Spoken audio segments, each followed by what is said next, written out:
Hey friend, what's up? Welcome back to my channel. If you watched my first video and you're wondering, girl, where have you been? Yes, I know it's been a few months since my first paint with me, but welcome back. Today we are going to be painting Bear's Lair, and this is part of my fourth kids book, Goldie Stripes in the World, Protect the House. I want to say I mainly stopped with this series mostly because I didn't feel like anybody was really interested in it, and mostly because I wasn't sure if it was going to go anywhere. But after sitting on this series and sitting on all this footage, I'm like, how can you call yourself wanting to grow and be a content creator and sell your story to the world when the world does not even know you're here? So here we are, right? So I'm first going in with this sketch of Bear's Lair, and we're going to do the background part of it. In this scene, he is deep in his cave, and because every evil villain, wow, every villain has a cave, or every good villain, I feel like, has their secret lair. And in his case, he is in a carved out part of a willow tree, and this tree is part of his childhood, basically. I started with some light brown and some reddish brown for the tree trunk, and then dirt is nice and dark brown. And then I'm going to start with all of the wall portraits and drawings that Bear's done over time, and I'm going to make it look like he tore off pieces of leaves and drew over them. Yes, Bear can also draw. Yes, he's very talented. An evil kitty, but a talented kitty nonetheless.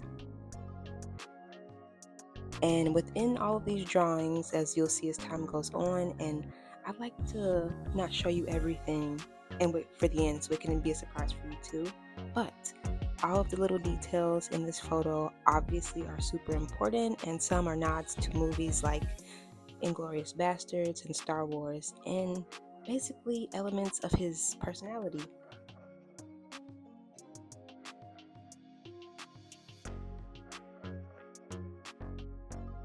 Is that a kitty skull? Yes. Do we know where Bear got it from? Your kids are just gonna have to keep reading the series, I guess.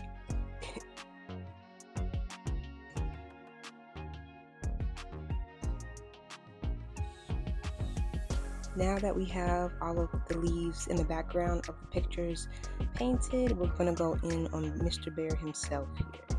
And he is a brown Somali cat, is the best way I can put him. But I feel like he's a mixture of that and a Maine Coon, because he's always sizing up Stripes, who is one of the main characters of the story.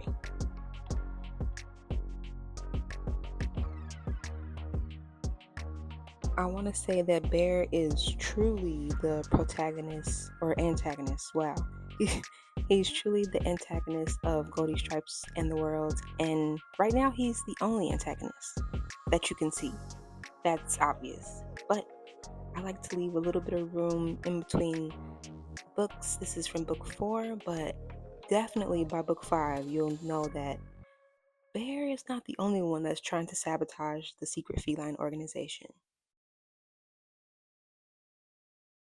So now that Bear is all nice and painted, we're going to move on to that very sus kitty skull here, and also the fire like torch, and also the bowl of sugar there, because Bear does like sugar, but he's also using this for a very specific reason that I will just, we're gonna wait for book 5 for me to throw in all the missing parts here, okay?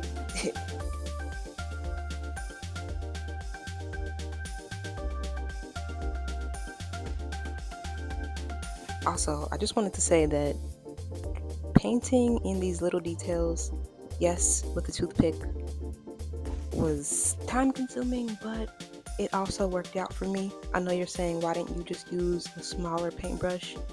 And I did, and yeah, it kind of ruined all the details that I had drawn on originally. So as you can see now, I'm working with a paintbrush, but for certain very little details, I weirdly like to go on with a toothpick. I feel like I'm not the only one that does that. Do you sometimes paint with a toothpick? Let me know.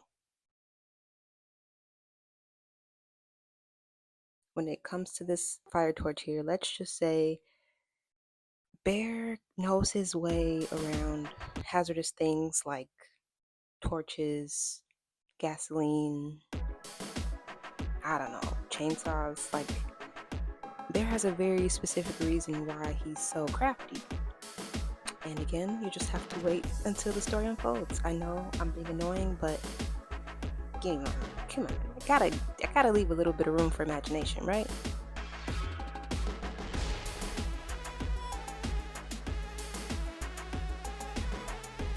So now we have the left side details complete with that crazy big jar of tuna chug there from Frisky's Hub. If you know, you know. If you don't know, you gotta read the story. That's all I can tell you. Okay, so now we're gonna work on the right side, and this is actually an oil can that Bear used in book 3 to do some really bad kitty stuff. Yes. And don't judge me for going in on the same spot like 45 million times. I just have to.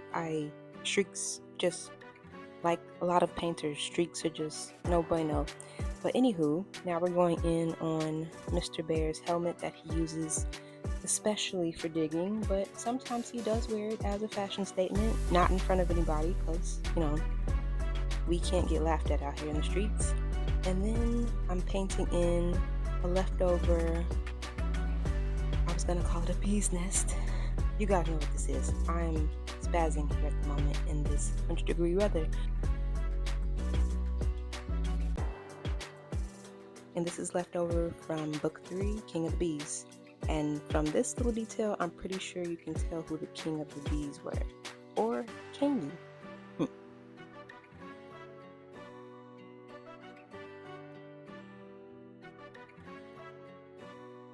And now we're gonna go in on all of these drawings that Bear put up on his wall, and the first one is oddly how I feel about the world, as do many of us right now, and this is right up Bear's alley. Everything that's going on, it's shaping out according to plan for Bear. He's very much on that tip.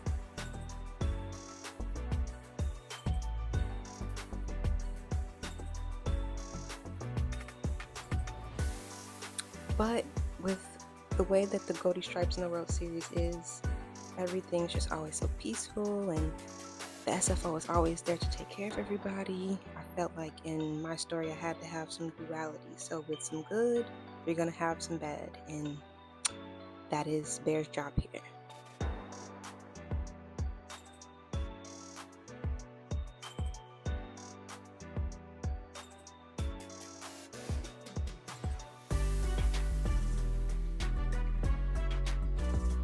Then we're going in with the rest of the details.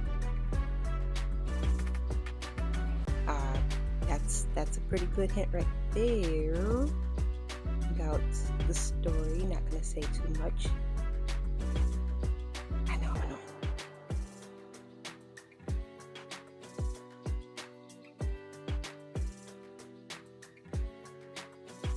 I just want to say though that once I never really knew that much about earwigs, but now that I know what I know about earwigs, they're a little terrifying. If you don't know much about them, I highly encourage you to look them up.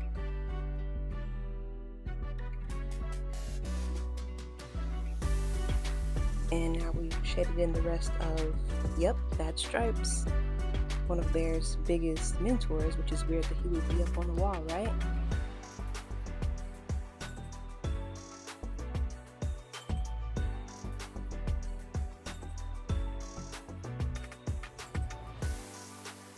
Anywho, we're going in on the Death Star here. One of Bear's many, I want to say, goals, ambitions, to have his own version of a Death Star. He can be his own version of Darth Vader, Bear Vader. Right?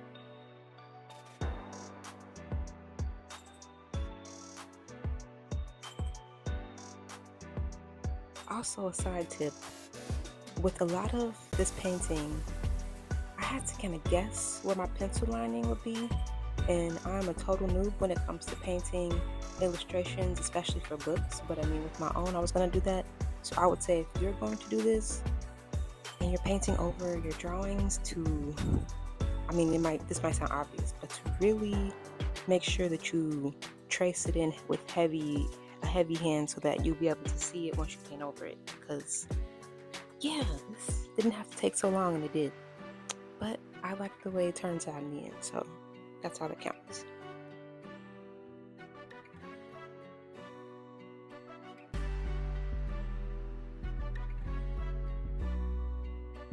And of course, we can't forget about Bear's nemesis, little old Goldie. Didn't do nothing but be cute. A little naughty on occasion, but that's orange cat behavior for you.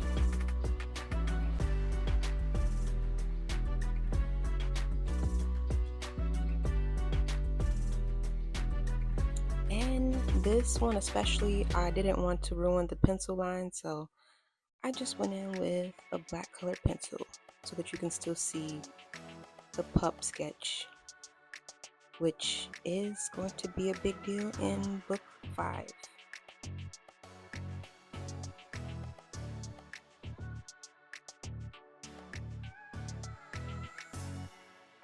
And this is, I mean, if you've seen Inglourious Bastards, I think that movie was weirdly really good. Not like one of my favorites, but definitely a movie about war and revolution, and again, something definitely up Bear's alley.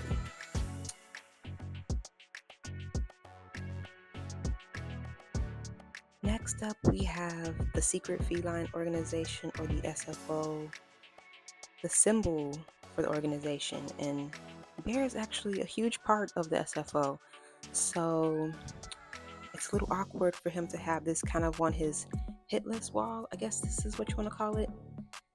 But he does have his love or hate relationship feelings towards this place, and does he plan to take it over in his own way? You'll have to keep reading.